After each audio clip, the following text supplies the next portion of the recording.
I think sometimes in life we try to pray away certain situations when God uses those situations to build us and to edify us.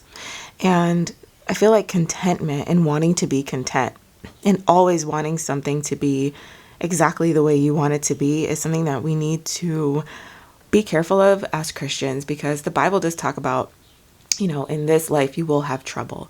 Also in James, it talks about, persevering through the trials of life, because that is how faith is built. That's James chapter 1, if you want to go and read that.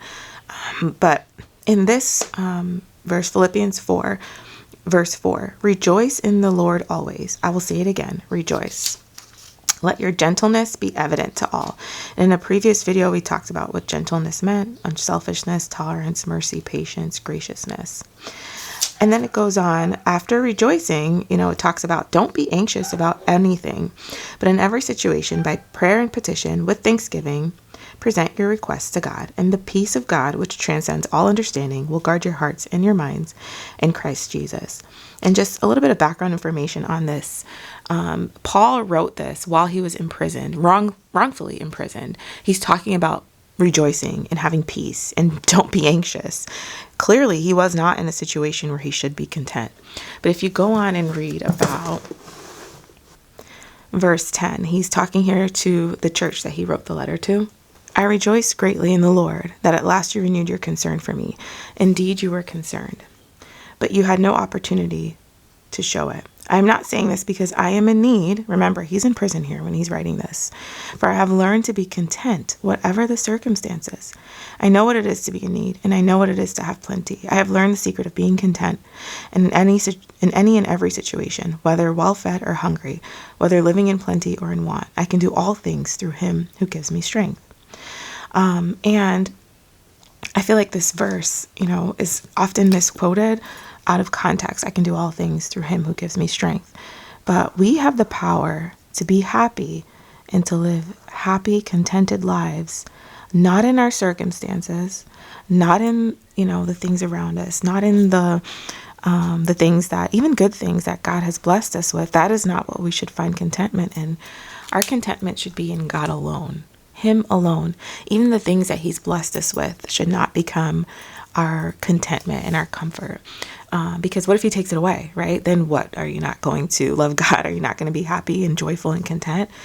And so I started off this reading, how Paul talked about in verse 4, rejoice in the Lord. Don't be anxious. Your situation should not dictate how you feel about something. I know this might be a controversial statement, but I think in today's society, although it's been great how we've had such huge focus on mental health, but as a Christian, we have to be careful to not make something that is supposed to be a tool to help us in our mental health an idol. So for example, with therapy culture, therapy is great. A lot of people benefit from therapy, but I don't believe in the notion that everyone needs therapy. I think that it's a good tool, but what is, as a Christian, as a believer, where do we place our faith? Like, where should we look to God? It should not be something that's, a crutch, or it should not be something like, oh, I need to talk to, I need to go to therapy so that I can get through this. What is your first lifeline? Again, I want to say this with as much gentleness and love as possible. And I don't want to make it sound like that's like therapy, something like therapy is a bad thing, because it's not. Like I said, for many people, it's a great tool. But as a Christian, where do we shouldn't have that as like our first go-to, right? That should not be the end all be all. It is certainly not something that everyone needs. There are a lot of things in life that everything in life we can rely on God for, that we can really lean into him. So again, I say that with the most loving heart. Of course, it is great if you are in therapy and it's helping you.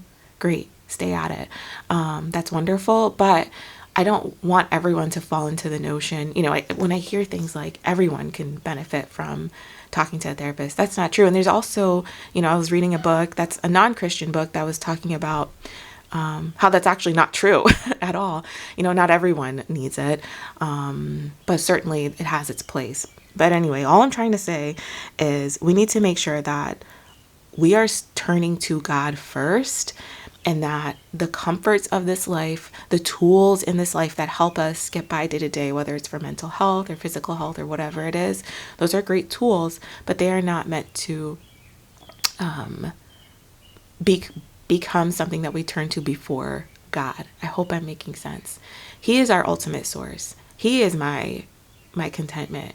I think about the things in my life that I'm so grateful for, and man, there's sometimes where I'm like close to tears because I'm so grateful to God. But I also, think to myself, if all this was taken away, Lord, just don't leave me. The biggest blessing we have in life is that He can never be separated. We can never be separated from Him and His love. The things of this world, they don't last. The things that we try to hold on to so badly, they don't last, right?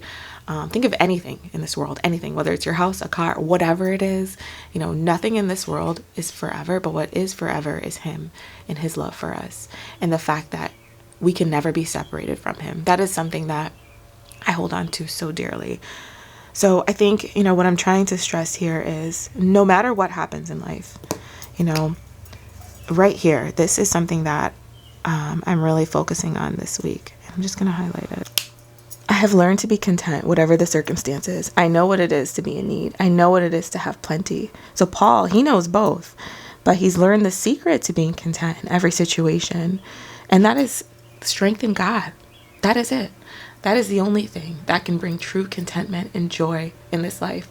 So if you are undergoing really tough circumstances, and I hear you, I know that it's hard. I've been there. I've been through tough circumstances myself. But regardless of what you're going through, lean into God and lean into the fact that He is always there for us. We can never be separated from Him and His love and His salvation. So I hope this video was helpful for you. Let me know what you learned. I post a new Bible study video on Wednesdays and Fridays at 7 a.m. Eastern. And I can't wait to study the Bible with you again. Bye.